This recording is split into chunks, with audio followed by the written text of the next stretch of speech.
Welcome back, everybody, to Edge of the Rabbit Hole. I'm author and ghost historian Mike Ricksecker. With me, as always, my co-host is Victoria Munday, and down in the chat room, Quarantine Ghost haunting the chat. We have a fantastic show coming up for you tonight. Carl Johnson has returned to talk all things poltergeist, shadow people, are they related, possibly, and all kinds of other phenomena. So, Carl, welcome back. Oh, it's so good to be back, Mike. It's so good to be heard.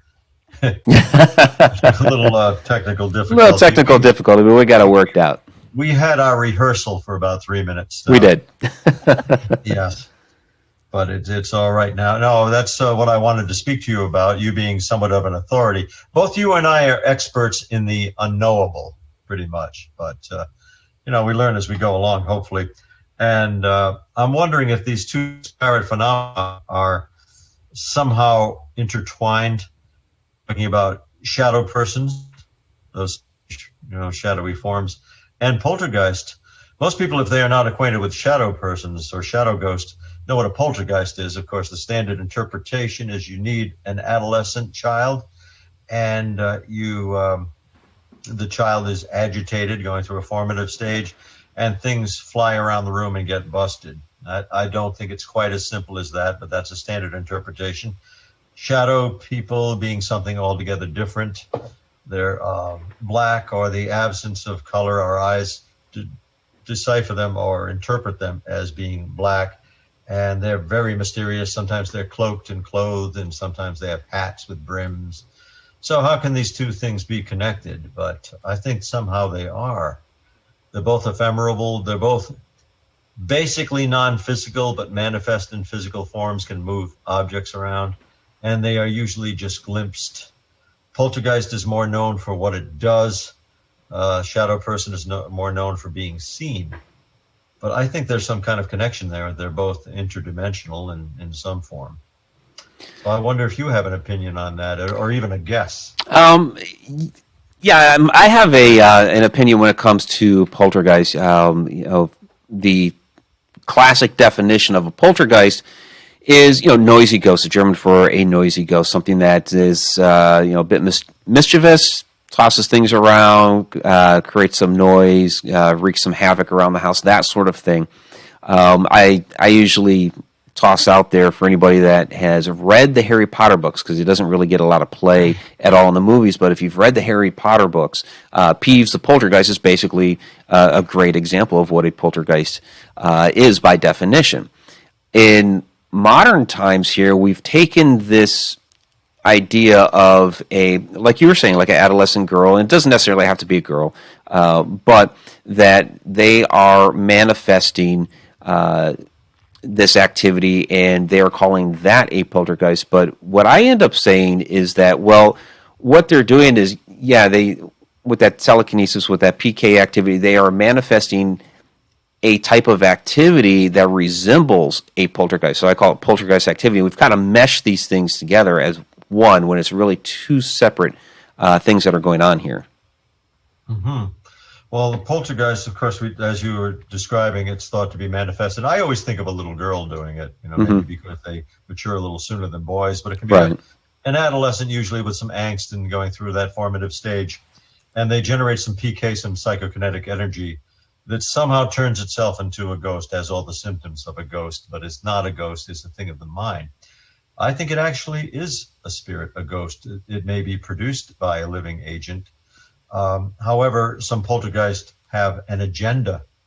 They want to be noticed. They will do things to be noticed, to get the living people's attention. Some have voices and will have messages or moan. They arrange things in all kinds of array. I knew of one poltergeist, didn't know him personally, but I heard of one poltergeist in the state of Vermont that took bed sheets, and when the homeowners returned, the family returned to their home, it had wound these sheets in the forms of people, like mannequins, and sat them around the table. Oh, wow. That's particularly spooky to me. That evinces some form of volition and intelligence. And It just doesn't seem like some child is going to generate all that. Maybe they fuel it, but I think the basic components of a ghost had to be there. Do they create the ghost? Don't know. But poltergeist can linger after the people leave. after that adolescent grows up or is no longer there, when the family moves out, the poltergeist can repeat itself, which again doesn't mesh with it, being totally created by a child. Right. And they do haunt. They take over the house. They generate so much energy and provoke so much attention that you can't ignore them. So that shows something that's got emotions or consciousness that somehow wants to be recognized. And what separates the poltergeist from a demon? I think the demon is more like a poltergeist that has an attitude. Yeah. Because, these things, they're very mysterious. And I have poltergeist in action, and sometimes they look like people. So this is a strange thing. There was the famous Philip experiment where a ghost essentially was created. A seance by the researchers was staged, and they actually got PK and ghostly activity from this this character they invented. So it seems they created the ghost. Maybe that's how our poltergeist comes along. But shadow persons, are they created? I think they've been around. I don't think they're really produced by people, but they kind of look like people without features. So I think these two are interdimensional forms that somehow are related, at least in their activities, maybe their origins. Now, if you don't know how to make sense of this, Mike, I don't know who you are. I'm asking you, what do you think? Well, I mean, what I believe a true shadow person is an interdimensional being. So if a poltergeist is also interdimensional, then yes, they would. I would have to say they are certainly related. And what is interesting about shadow people that you just mentioned is many of them, do look like humans, or at least take on that shape, although we can't see features like eyes or nose or mouths or anything like that. So they are certainly strange and mysterious. Poltergeist, we don't usually see it all, so I think that's kind of the difference there. The shadow person can interact with our physical world. Poltergeist certainly does. And as far as you threw out the big D word, demons, I think I did say that first. Didn't I? You did. Sorry, you did. I crossed the line first before you did. All right. No, We have to be careful. Yeah, I was just going to say that occasionally some of these may actually be demonic, but I don't think it's as common as a lot of people seem to think. I have people that will email me and say, I have a demon. Why do you think you have a demon? And they'll say, well, because, a candle went flying off my mantle. And, we're not quite to the point yet where we can call that demonic. No, that would be that's the job description of your basic ghost. Right. If it's a demon, you will know eventually. It will evince itself as such, because the demon certainly does have an agenda. But often it's difficult in the early stages to distinguish a demonic entity from a poltergeist. And if a poltergeist was purely produced by an adolescent's rampant energies that he or she is expelling, why doesn't it just throw around dinner plates and do nothing else? Why does it pull off bed sheets? Why does it act like a ghost? Why is it every once in a while seen like a person? Why do they have voices sometimes? They should just be tossing around dinnerware, crockery. But they do other things. The poltergeist becomes creative. So I was saying, with these winding sheets, it made figurines. Sometimes they do things like that. They're bizarre. They turn objects upside down. They pile up stacks of books and in geometric forms that are barely balanced. And that's something with a mind. Did you ever think it might be something different? Yeah, well, as Mike was saying, interdimensional. No, we have gnomes around here, and I didn't believe one until I saw one. And they're mischievous, like you said, but they have a warped sense of humor. And when you're around them, you just want to giggle. So maybe they're not quite poltergeisty. No. Poltergeist? No. Well, we have standard interpretations because paranormal researchers, like most people, do not want to admit they don't know something. And I include myself in that category. So what interpretations do we have? Oh, it's all neatly, categorized. So it's like, a gnome? That's an elemental. Of course, that's an elemental. The Native American spirits. Yeah, I did not believe in one. And I actually had one standing next to me, and it showed up on the SLS camera. And I was giggling. I'm like, I don't know why I'm giggling. And the lady goes, "You have a gnome next to you." I'm like, Gnomes make you giggle, huh? They do. They're funny. No, they just have this warped sense of humor. They're very adolescent. He was dancing on the microphone. So when we played back the audio, you just hear him tap, tap, tap, tap, tap, tap. Like, oh my God, you know. So, but maybe some of the poltergeist activity is actually gnome activity. Maybe if you can actually photograph a poltergeist, not just what it produces and its activity, but if you can photograph the entity itself, maybe it is a gnome. Maybe it does look like some diminutive human form. There are related or similar in description to the gnomes are puckwudgies. That's a Native American. Yeah. Puckwudgies. Oh my word! There was this amusing episode going years back, Paranormal State, and about 9 years ago. It was after you and I hooked up Mike for an investigation. Okay. And I was consulted by Michelle Belanger and Ryan Buell, and everybody wanted to know. Well, Michelle contacted me, and they wanted to know all about the puckwudgies.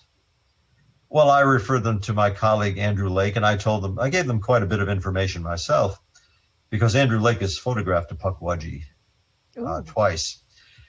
So when that episode aired, it was the most comical thing, because I never got any credit for it, but I'd never asked for any, you know. I didn't assume I would get any.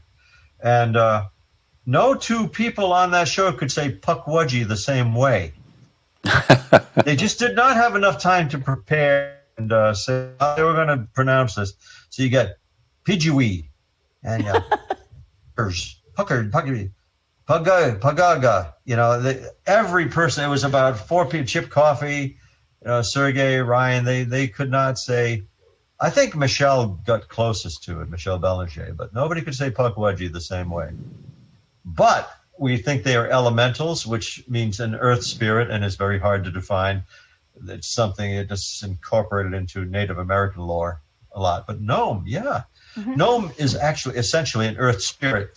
Salamander resides in fire, undines in water, you know, and lifts in the air. But they're earth spirits. So yeah, that's cute. This house was actually, it was like kind of on the bank of a river. We have a lot of limestone down here, running water, aquifers like you wouldn't believe. Who knows? Yeah, still to the air spirit, yeah. And well, running water, the elementals are attracted to running waters. I don't think they necessarily have to be associated with a designated element. You know, that's like alchemy. Yeah. And you got a friendly gnome. That's kind of nice. I mean, the people were kind of afraid of it, but we were giggling, you know, and we were having a good time with the gnome. As you said, it's mischievous. You don't know where it's going to show up. You know, he tickles. Well, I don't know about that, but you never know. Giggle somehow. Well, it was just funny. I just felt like, I mean, we got back from Mineral Wells the other day, and they're known for the lithium that's naturally in the water. So, I mean, we were just giggling the whole time. We almost broke Ireland, Mike. I'm sorry. But it might happen. It might. So, yeah. So we have a bunch of questions coming in from the chat room. Good. So I do want to get to some of these. Verification that we are being heard. We are definitely being heard now, which is fantastic. This is from Murtaza Arif. He lives near the Infield Poltergeist house in the UK and is wondering, how long can poltergeists remain inactive at a property? They seem to have a lifespan, in what I've read and what I've experienced. They have a lifespan of about 20 years. That is a high generalization. They're usually around for 2 years, and then they come back for a time when new residents move into the house. Again, which kind of blows away the adolescent theory, and that they're totally resulted from an adolescent presence. From what I've heard, they only last about 20 years before they stop reoccurring. Okay. And, you know, I'm sure there are exceptions, but I don't think there's one that's longer, sticks around long. They get dirty for a while, and then they come out of hibernation and they start up again. So I think it has more to do with the household than the actual residents, although the original owners of the home, the original occupants, might have started it, but it lives independently, quasi-lives independently. Okay. From Betty Lange, since we did bring out the D word earlier, she was wondering if you could give us your definition of a demon. Demon is a non-human entity that is hostile towards human beings. It's a wicked spirit. It's inconvenient. There may be demons that don't have a grudge against the human race, but we never hear from them. They're not important to us. It's poorly understood. The classic definition of a demon is a fallen angel. There are different theories of their origins. They could spring from the Nephilim, an extinct race of giants that were vanquished by humans in Christian Judaic mythology, which is very politically incorrect to call a religion mythology, but until it's really understood, it's mythology. And they're wicked spirits. I don't necessarily believe they are all fallen angels, any of them. I believe they are an interdimensional being, another form. And some of them do have a resentment against the human race. I think they actually proceed from us, in my opinion. We think of demons as thriving and surviving in subterranean sulfurous caverns. And they are just waiting, awaiting an opportunity to spring forth and prey upon humans and, trap us, to take our souls away or delude us. And that's a very grandiose interpretation of the demon. But I think every demon that has ever existed, and certainly they do exist, I think all demons, if you could get them all together, they could fit on the head of a pin because they are only quasi-physical. It actually relates to quantum mechanics and quantum physics, which invites a lot of speculation. But I think they're minuscule. They're subatomic. They are thought, and thought is very minuscule. The demon is subject to some physical laws.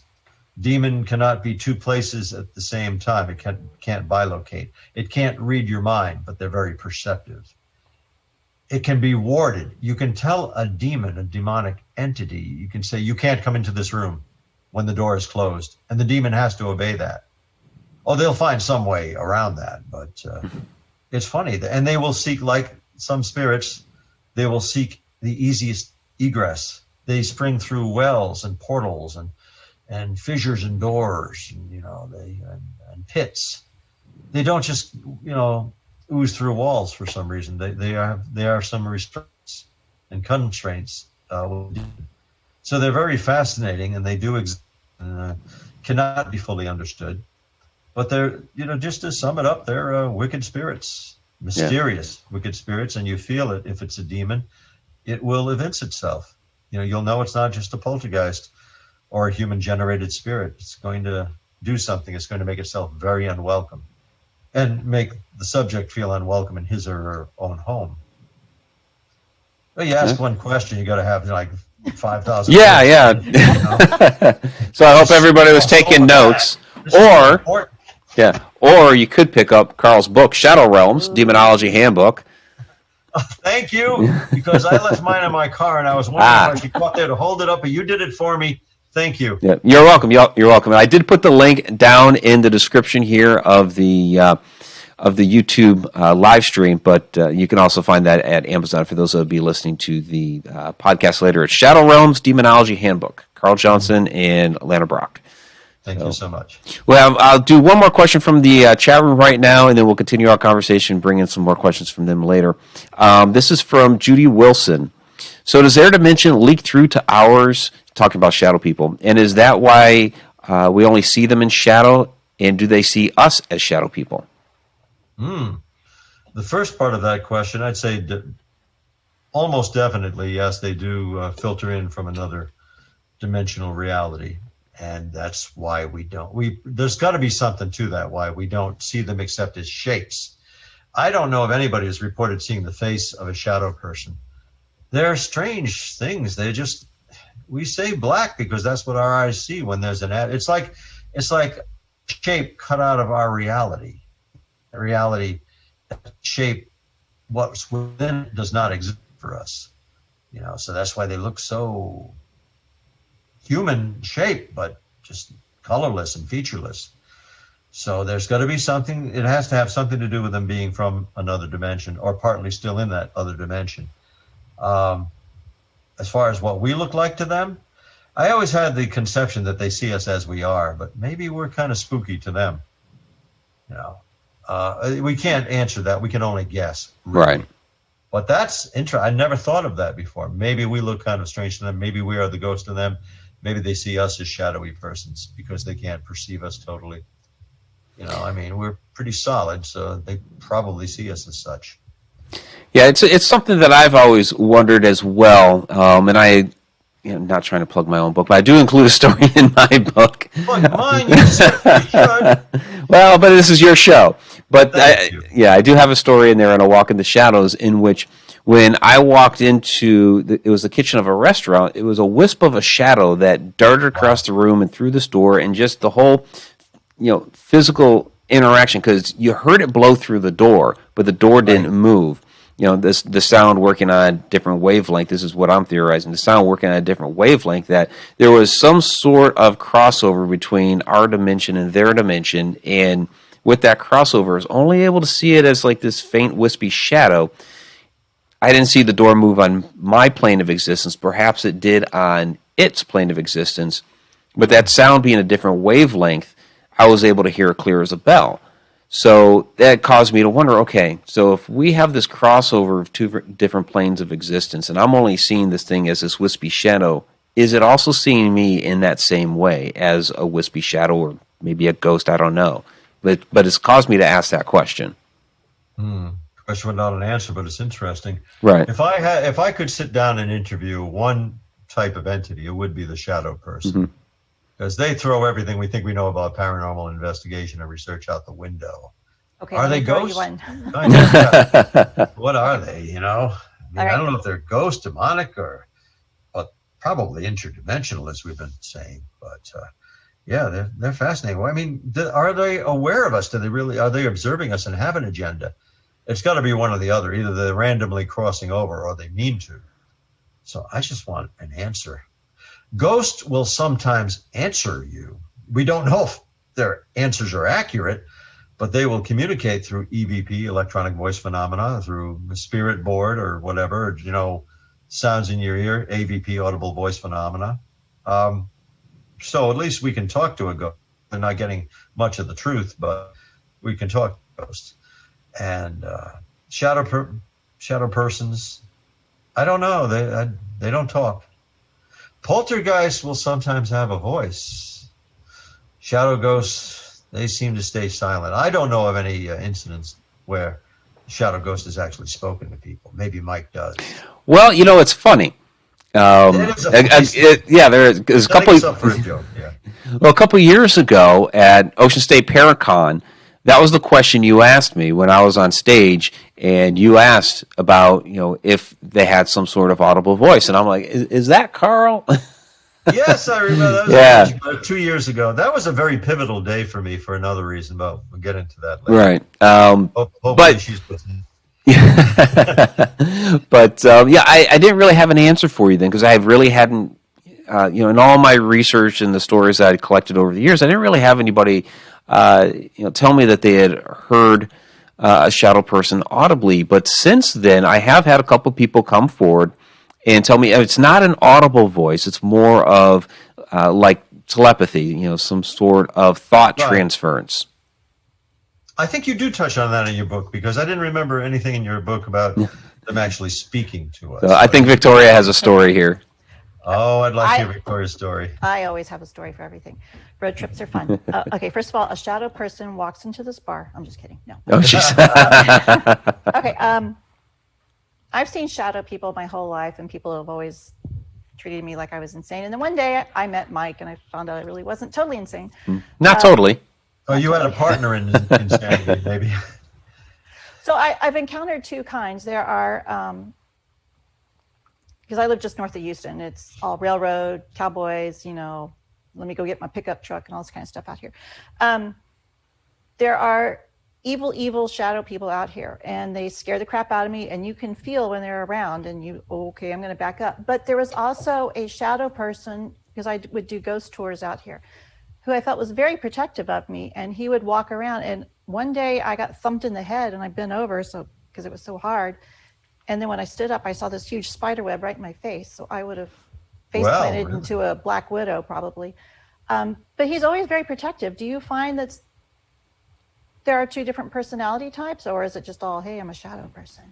Oh, the only shadow person with whom I have experience that actually demonstrated any sort of personality in its presence was, Mike and I have spoken about this. Mike visited that site just 3 weeks ago. It was a historic Slater Mill campus in Pawtucket, Rhode Island, which is no longer open to the public, but hopefully will be again. I was employed there for 14 years, and we had a shadow ghost, and I wasn't the first one to see it or report it. Had a shadow person in the Wilkinson Mill, which was a stone structure, 5 stories tall, and was built in 1810. And the shadow ghost there had something of a personality. He would start responding more when I paid him. There's a water wheel pit. This was the heart of the mill, the bowels and the heart of the mill down there, with a water wheel pit that generated. This is actually, not just a model or anything. This was actually the mill. Right. The old water wheel is there, 18,000 pounds when it's wet. And that generated the power for the mill and moved the gears through the system of pulleys and gears and interlocking gears. And that's where the shadow ghost was, in the Wilkinson Mill.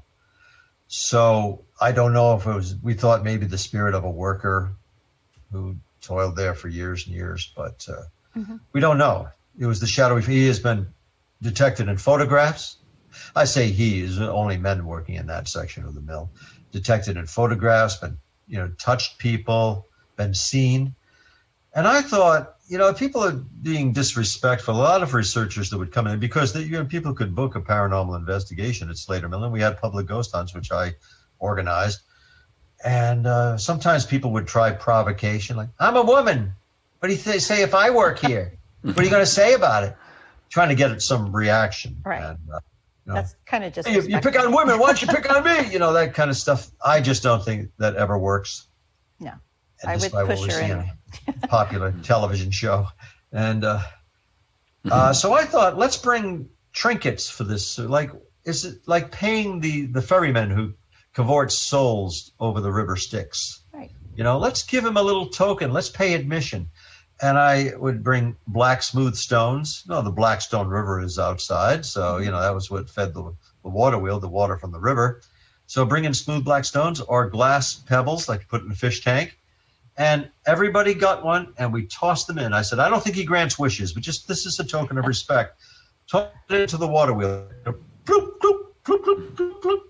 And by gum, more started seeing the shadow person after that. And he would touch person more.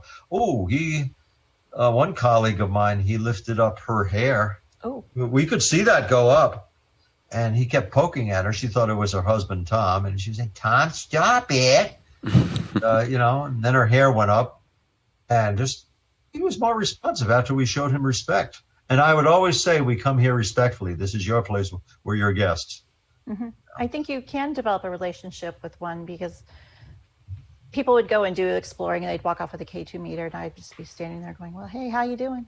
And we would talk, and I said, you kind of remind me of my grandpa. I felt very protective, like, let's look out for Blondie over here, and so he made sure I stayed out of danger, in trouble. Well, I think it's a good idea to try to establish some simpatico with the ghost, how aware they are. But, what we would call simpatico, where you actually forge a kind of connection to the spirit, assuming it's aware. Yeah, I was in West Texas this weekend, and there was a young lady walking around and screaming, I'm not afraid of you, I'm not afraid of you. And I'm like, well, okay. You probably won't have reason. She probably won't have reason to be afraid, because nothing is going to happen. No, we got amazing EVPs after she left. So. That would make the difference. That would, even with dowsing rods, divining rods, sometimes when the aggravating person would leave, things would change. And the only provocation I did with the resident shadow ghost at Slater Mill campus was we were in the machine shop. This happened twice, and I said, well, we have brought women and younger folk into your mill. I realize that is a violation of mill protocol, so if you want us to clear out, just give us a sign and we'll leave. We'll leave anyway. We'll just leave a little earlier if you give us some kind of sign. Twice when I said that, and it was about a year apart that these things happened, a heavy spike flew off of the bench, went across the room. And we had people coming back year after year that remembered that. First time happened about 10 years ago. Boom! Just fly across the room. Eyewitnesses. Unfortunately, I was one of them. But I said that was mild provocation. Wasn't anything insulting.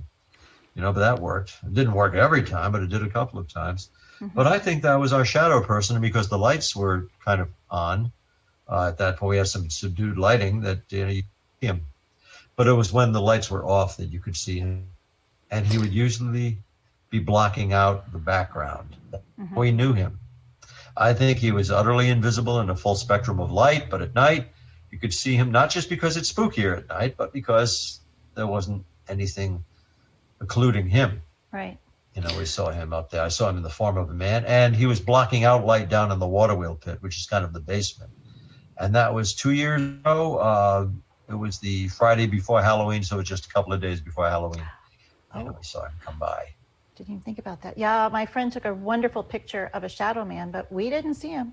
But when she's looking at the picture, we saw him. But it was. Oh, I've had that. That was in Wilkinson Mill too. Yeah. He would show up in photographs more than he would with your eyes. But it started getting darker than dark in the room, and we're like, "Whoa, this is kind of creepy." But I'm so glad you said that. I didn't even think about it getting close to the equinox. Solstice, the equinox and the vernal, or rather, in that case, autumnal equinox, and they do tend to draw away the light in a room. Yeah. Now, Mr. Mike had an experience like that when I was with him. I don't know if I want to give that away and start a whole other story. Maybe we'll get to that in a moment, but I don't want to jump into right. So much ground to cover before that. I'm just saying he saw us on a room dark and light. That was pretty interesting. But I wanted to go real quick because you were basically talking about building a relationship and having a rapport with a shadow entity there in Wilkinson Mill, and in my experience, I think it's kind of a misnomer. You have a lot of people out there these days that are trying to say that all shadow entities are evil, and I understand that there are plenty of people that have had bad experiences with shadows, but at least in my opinion, not all of these things are evil, nasty, and nefarious. I think it's kind of, at least my opinion, that some shadow entities are giving others a bad name. But what's your experience? Because some they drive the lowrider cars and do. Never mind. Yeah, you're giving these shadow people a bad name if you got right. It sounds like a Bon Jovi song. You give shadow people a bad name. That's your version of it. Yeah, I like it. Can you make a T-shirt like that? Yeah, that'd be great. Let me say, if sometime during the next 10 or 15 years I back into a fire hydrant, or I trip, I miss that last step and twist my ankle, then I'll know it was that shadow ghost. Or if my hair turns totally gray, or then I'll know it was. I shouldn't have ever tried to speak to that shadow person. But I just never had any problem with it. I think I sense that this shadow person, this singular shadow person, had a begrudging respect for me that developed as the years went on in my years of employment at Slater Mill. I don't think it really warmed to me, but it would respond. If I asked it to come out, sometimes you'd see something, but you usually had to catch it. Like when it was blocking out light, like there was a fissure in the door, the old oaken door, and actually the stonework next to the door. And there was a fissure in the stonework, and something was blocking that out at intervals. But not regular intervals. It kept going by. I said, I wonder if there's some foliage blowing in the breeze outside. I went back there the next morning to Slater Mill. No, nothing could have done that. It was just going on and off, and the street lights were not, and park lights were not flickering. So I think it kind of didn't mind me hanging around. I would talk to it sometimes. I would always thank it. And I'd say, hey, you know me. I know we have a lot of silly people and rubes coming in, but we're doing the best we can. This is what I've got to work with. You're going to get all different kinds of people, but I respect you, and this is your place. So, Yeah. Exactly. Yeah. so And I that's, don't know his origin. Yeah. yeah, and I think as long as you treat them, with respect, because, yeah, I think a lot of these things that we perceive as shadows, like I said, I believe a quote unquote true shadow person is an interdimensional being, but I've also witnessed shadow entities actually just being a human spirit that can't fully manifest. So, I think we are in a lot of these cases also interacting with a human spirit and, treat it with respect. Hmm. And you know what we would get in that water wheel pit? Something I dubbed, and I'm sure you've heard of this, black orbs. Not Ooh. white orbs floating around, but black orbs come right at you. See them, coming toward your face. And maybe that's a component of it. Maybe if they coalesce, they become what we'd recognize as a shadow person. Also in that water wheel pit, hovering a few feet over the water wheel, and I wasn't the only eyewitness to this, it was a white cylindrical form. So you got a white shadow person maybe, and then it just vanished. But I wasn't the only one who saw it. All kinds of strange activity in that mill. We don't know if it's related, or as we say in Rhode Island, interrelated. But Yeah. the shadow person in that mill, I had only been working there a couple of months, and persons were nervous outside, and they said, "We see a man in there. There's somebody. It looks like a man." And they were nervous because they knew it wasn't something normal. He said, "Well, what does he look like?" I said, "He really doesn't look like anything except somebody walking around, but it's all black." So I, being an employee, I said, "Well, I got to check this out. Let me go in and see if." I thought somebody might have made their way into the mill without paying admission, messing with the old machinery. No, nobody was in there. A couple of us, the educational director, went in there with me. Didn't see anybody in there. And I heard about him again. So people were seeing something, and that fascinated me.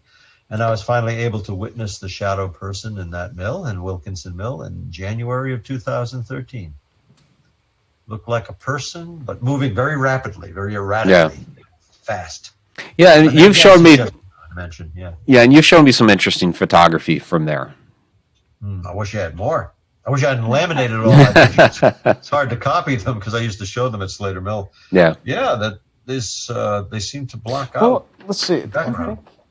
I think I have the one photo in my book because you had sent me. You did publish one, yeah. Yeah. So let me see if I can find that here real quick. I don't know if you have the one where Betty's face is blocked out, as if let me see what we have here. So, yeah, I don't know how. And of course, those watching the podcast later. Image to show. I mean, like you can see it. Yeah, those listening to the podcast later won't be able to see that, but. Okay. It's not going to help for me to point at it, but. Well, there's a little arrow there. Yeah. No, I see. Yeah, I can see it at a glance. For a while, of course, I thought that was a lady's foot. It was a lady standing there, and then I analyzed it, looked at it with a magnifying glass. That woman, her shadow's off to her left side, our right side by the perspective of the person photo. Then there's this thing, this tall, man-like form, and it looks like it's got a hat. It's, classic shadow person in that respect, and it seems to have an outreached arm. It's our shadow ghost. I think he got caught by accident. I think he liked the crowd, or maybe was hanging in the back so he wouldn't be revealed. We didn't see him, but he came out in a photograph. And of course, I went, to check that out, see if there's any stain on the wall that would do that. No, nothing I could see. It's funny you said that because we were all gathered in this one room and we were trying to do EVPs and had the portal and everything. But in the photograph, the shadow person is leaning in the doorway with his arms crossed, like, "What you doing?" Like he was checking us out. So how do you know they're not normal? You said you went into the mill to check out something because it wasn't normal. Maybe they are normal. Maybe that's their normal. Maybe they're the new normal themselves. Maybe we're the little buggers, around the mill.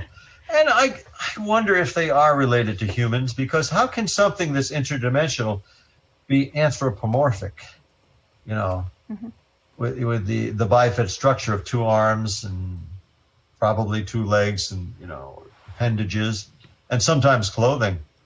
So they got to be related to us somehow. But maybe when they cross over from their dimensional reality, maybe they have to take on a substrate form. They have to be kind of like us.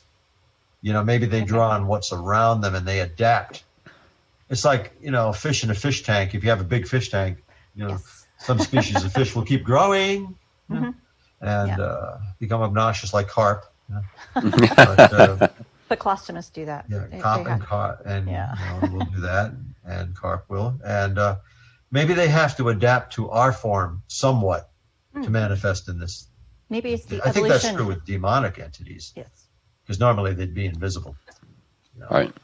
We haven't So- answered a darn question about shadow people, except that I think they can have at least a begrudging respect for human observers, such as myself. But I don't know where they come from. Yeah, and that was one of the questions. We have a bunch of questions here from the chat. We're going to get let's to get back to in a those. moment. Yeah, so that was one of the questions from. Oh, I want to say who it was. From Tracy Christian. Where do shadow people come from? We don't know. Connecticut. Yeah, from Connecticut. They come from Connecticut. I got a concentration of shadow persons there. Some other world that has similarities to ours, and they make their way through here for a time. I say another dimension, as Mike feels they are, because they move, but they move differently from us. They move rapidly. That's what I've seen. They flit around. They may even look like they're taking steps, but they move quickly and erratically by our perception. But they're moving, So Do you want to talk a little bit? Do you want to talk a little bit about that room darkening? Because that's a bit different than flitting around or standing in the corner or what have you. That is different. Uh-oh. But that is a shadow entity that doesn't look like a person. That's in its more pure form. Oh. Maybe it doesn't need to change into something that looks like us. That's another way. And I think it's the same phenomenon as a shadow person. But it just doesn't look like, it doesn't take on the mantle of a human being. It's not anthropomorphic. A room that darkens, and first you think, oh, well, sunlight's outside or whatever factors. Well, but we didn't have a window in this room. No, the that makes one sense. window was I don't want to say boarded up, but there was some sort of covering over it. Right. And then no, we weren't affected, but I took everything into consideration that it could be. I mean, our eyes adjusting to the ambient lighting, right, sunlight coming in, none of those factors fit. It just suddenly, and we were saying some things that might have coached it to come in. I mean, dare I say where we were when this transpired? You may say where we were, but let's not give away too many details because this will be coming up in a docu-series soon. But go ahead, you can say where we were. Okay, we were in a farmhouse in Harrisville, Rhode Island, on Round Top Road, and that is known better as the Conjuring House. Right. How we came to be there and how we made our way in, maybe I won't say, but we infiltrated. We got in. We got in. I did, and my brother Keith. So you know people. That's what you're saying. Yeah, we had to spread our love around a little bit, Yeah. Here's 500. Let us know. No, no, but no, we did infiltrate. We got in. Were you upstairs anywhere, like by a wardrobe or anything? No. Well, we were upstairs. We're upstairs, yeah. Oh. Yeah. Okay. Yeah. As far as clothes, they tend to be strewn around there. But yeah, and boy, I wasn't anticipating anything. So we're having a good experience being in this creepy house that has a lot of lore to it, and I've seen things there. I've seen very strange things. And the room started to darken, and it was just like you had a rheostat, like a dimmer, and you turned it down. It was that palpable, and it was like I said, we can't. I said, I'm not the only one. Keith and Mike saw it too, and it started to get darker. Mike had some very interesting experiences up there, but just talking about this absence of light, the darkening, that was strange. Now you would think if there was a window that had clouded up, it was that definite, but no, nothing like that. It just started to get eerily dark, like something's happening in here. It's not clear in here. Right. It's like night has fallen. And the whole room feels different than it's a and just to different say, energy. though it was somewhat nearing sunset, the room, it's passed and then the room lightened again. Yeah, it was just boom, right like that, and it lit up again. It was really interesting. Gradual, it just like it's just changed. Boom. And since that has been reported there, I believe we did encounter some phenomenon there. The other people I have believe seen so. that. Yep. Going the first time I saw it, I don't know. You stop me if I'm saying too much. Yeah, we can stop there. Okay. So Okay. you guys can catch the rest. You guys I can. won't talk about the bleeding from the walls. Oh yeah. Like that. No, All we'll the save flies on the that. window. No. Yeah, you guys can catch the rest in the upcoming Shadow Dimension docu-series. So that'll be coming out on Amazon here in the next few months. So, well, let's get to, because we are getting down toward the end of the show. Let's get to some of these Holy questions smokes, here. where I did know. this time go? Yeah. What, you get about a half an hour now? Is it Seems like it, doesn't it? Yeah. So this is from Alina the Fam. If someone tends to see shadow people as a child, do you think they're likely to continue for the rest of their life? Yes. Yeah. Yep.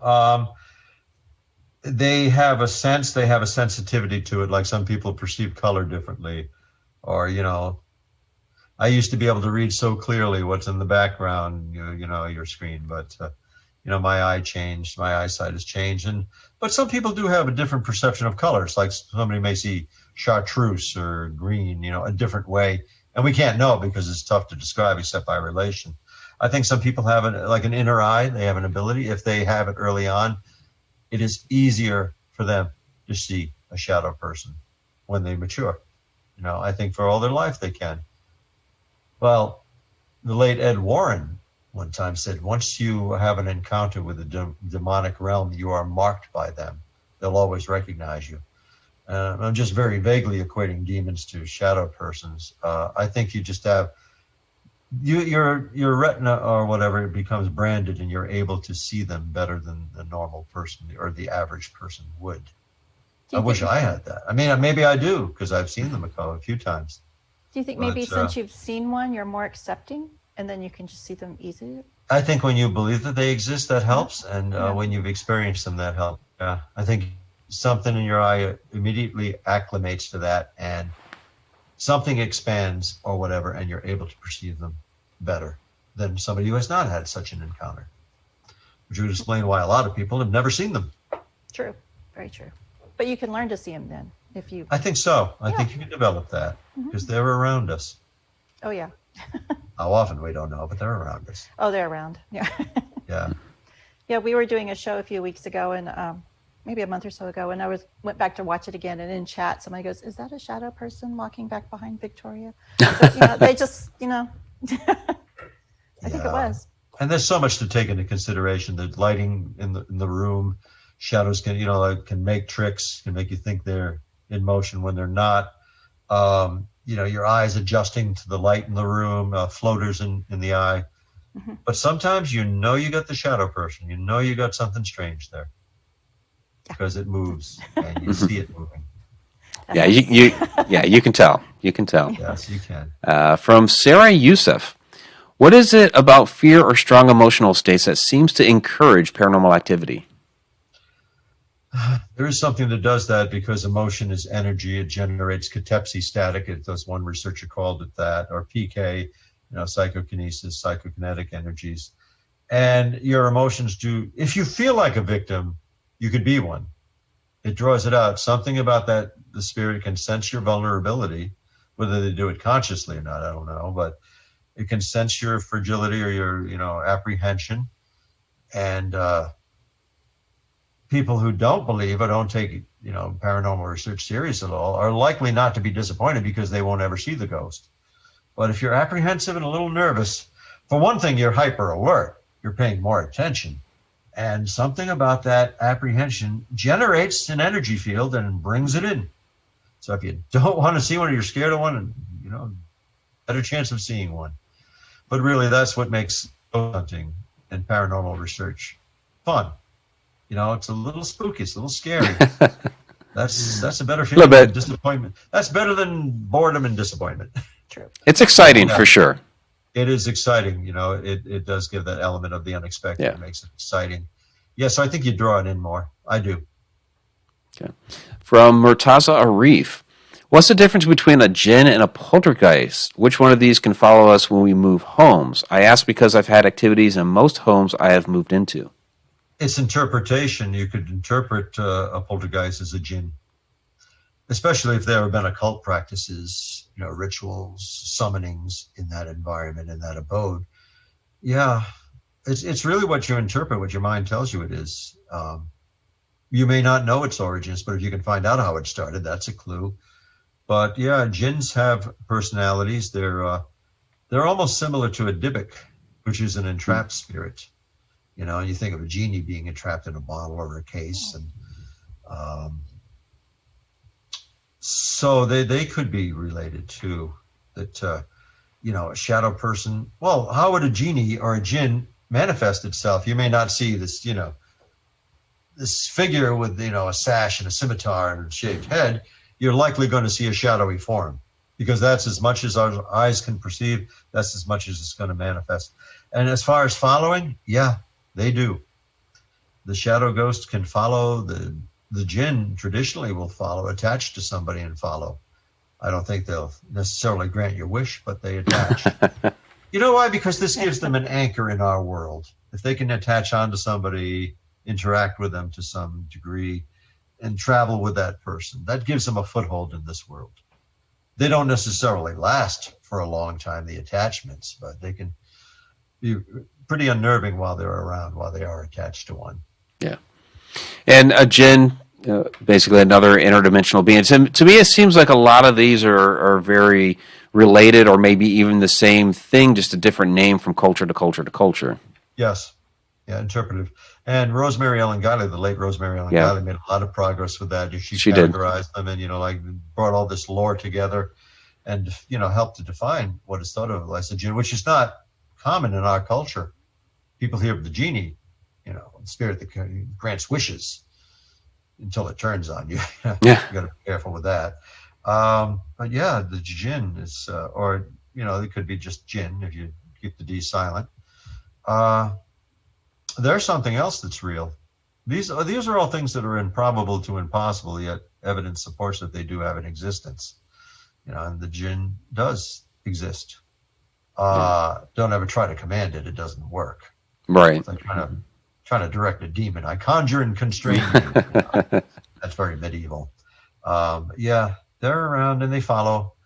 The shadow person might latch onto somebody. The jinn will has a preponderance for latching onto people and following them out of wherever they were picked up.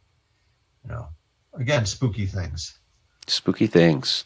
They are from Tammy Heitzman, do you believe then that there are fallen angel type of demons? Yes, I do. I don't think that defines every demon. I think there are different types and different origins. I think there are things that have been around, presences that have been around since the beginning of humankind, and they've stuck around. Whether they pre-exist us as a race, I don't think they do. I don't know.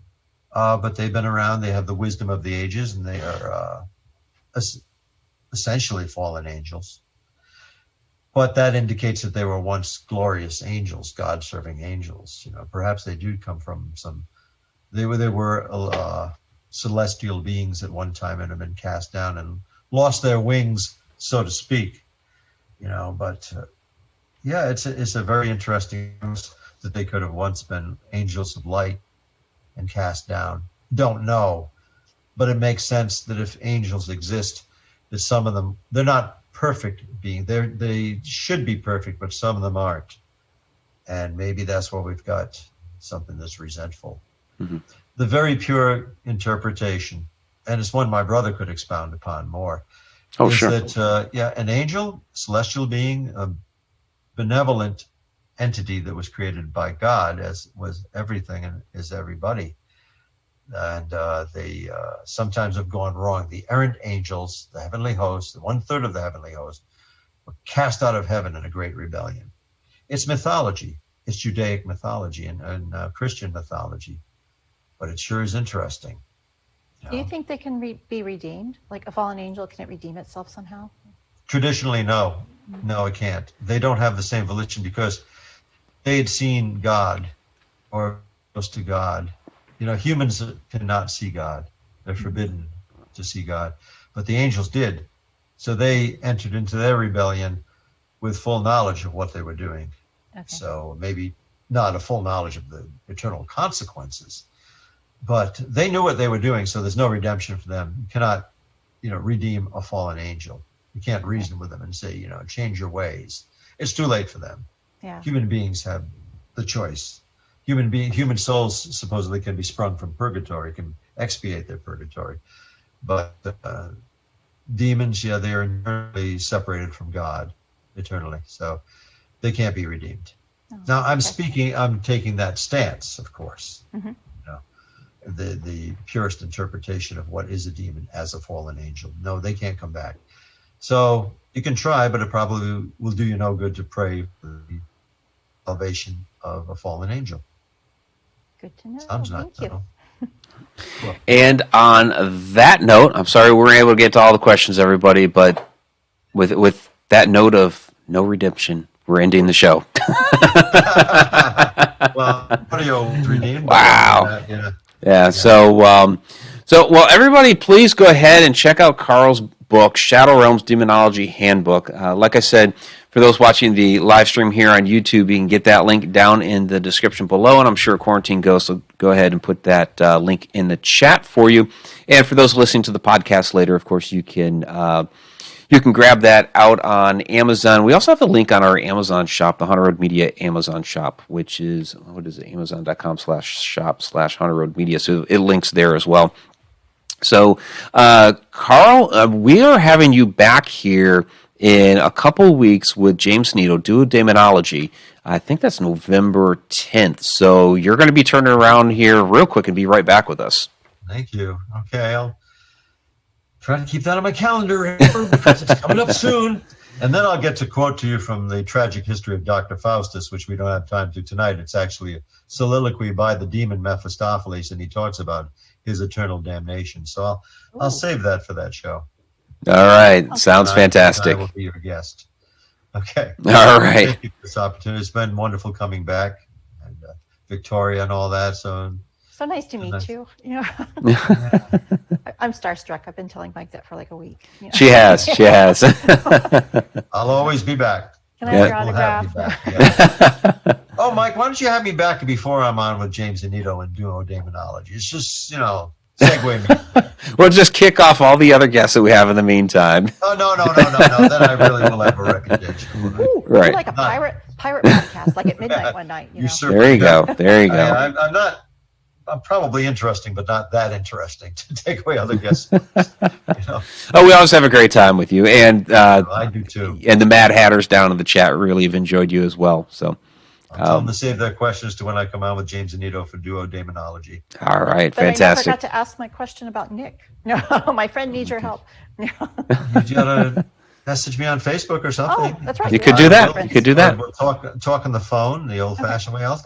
Yeah, please remember these little phone. Wherever I put my just get in touch with me. I'll chat with you. I'll call you. Whatever.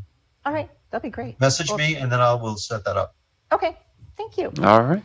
Well, Carl, my friend, you have a great evening, and we will see you again soon. You will. Thank you. All right. Thanks again, Carl. Good night. Bye-bye.